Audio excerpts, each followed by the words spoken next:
All right, today we're going to dive into a really fascinating corner of programming language design. We're looking at a language called Merge, and let me tell you, it's built on a pretty wild idea.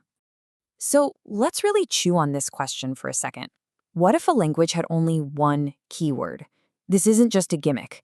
It's the absolute core idea behind Merg-E. And as you're about to see, this one little choice sends ripples through, well, everything. It completely changes how the compiler has to think.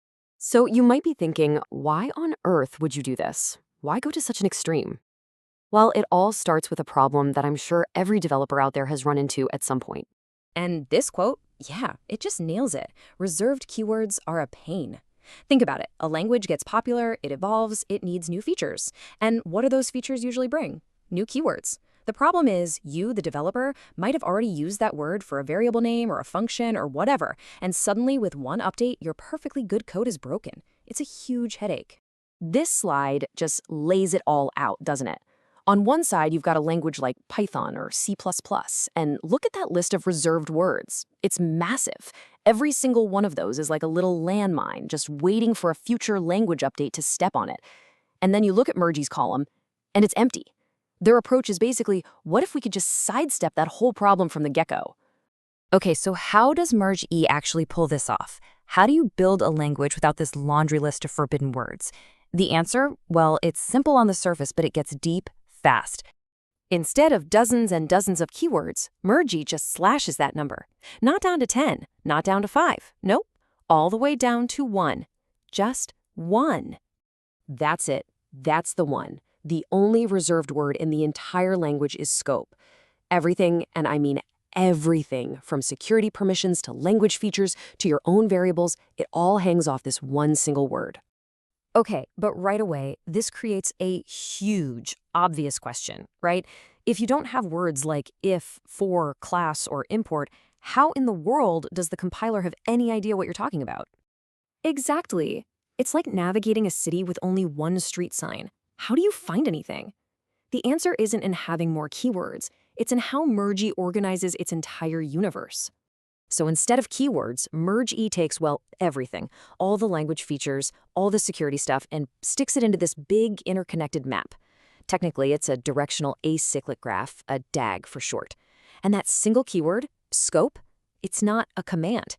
It's just the front door. It's the starting point for navigating this whole map. And here's a look at how that main scope object is laid out. A good way to think about it is like a master filing cabinet. Depending on what kind of file you're in, an application or a module, you get a different set of top-level drawers.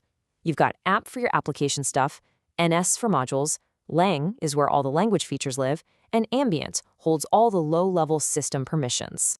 So let's say you want to use a while loop. You can't just type while because it's not a keyword. So how do you tell the compiler where to find the while functionality? You do it with a special command called resolve order. You're basically giving it a search path. It's like telling the compiler, hey, when you see a word you don't recognize, here's your checklist. First, go look in the lang.flow drawer for stuff like loops and if statements. If it's not there, check the lang.type drawer for data types.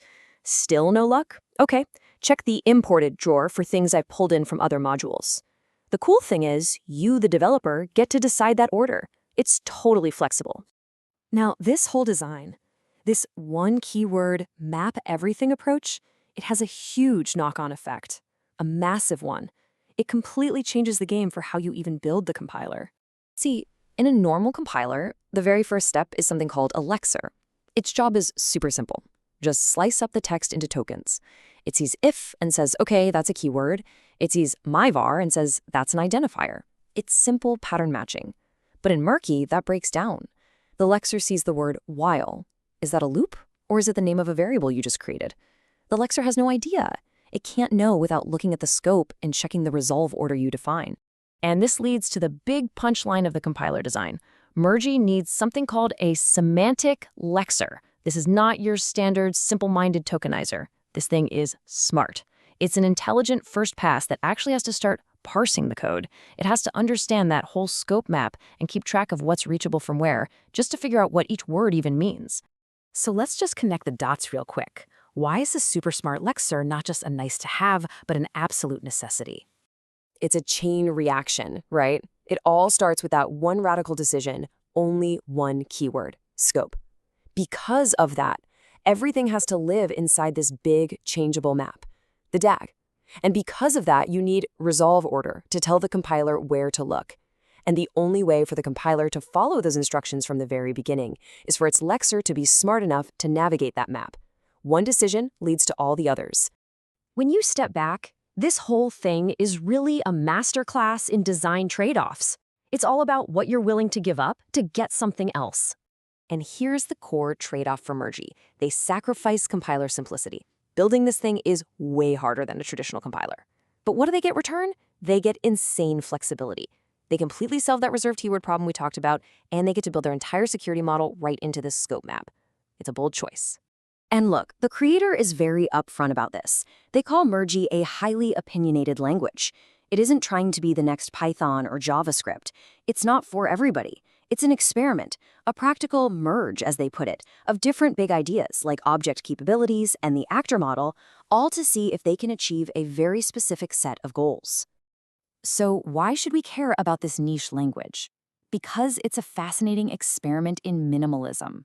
By starting with the absolute bare minimum, one single rule, one keyword, it forces every other part of the language, from if statements to security, to be built from the same fundamental block, this idea of a navigable map of what's possible. And that leaves us with a pretty cool question to ponder, doesn't it? We usually think that adding more features and more keywords makes a language more powerful. But Merg-E flips that on its head.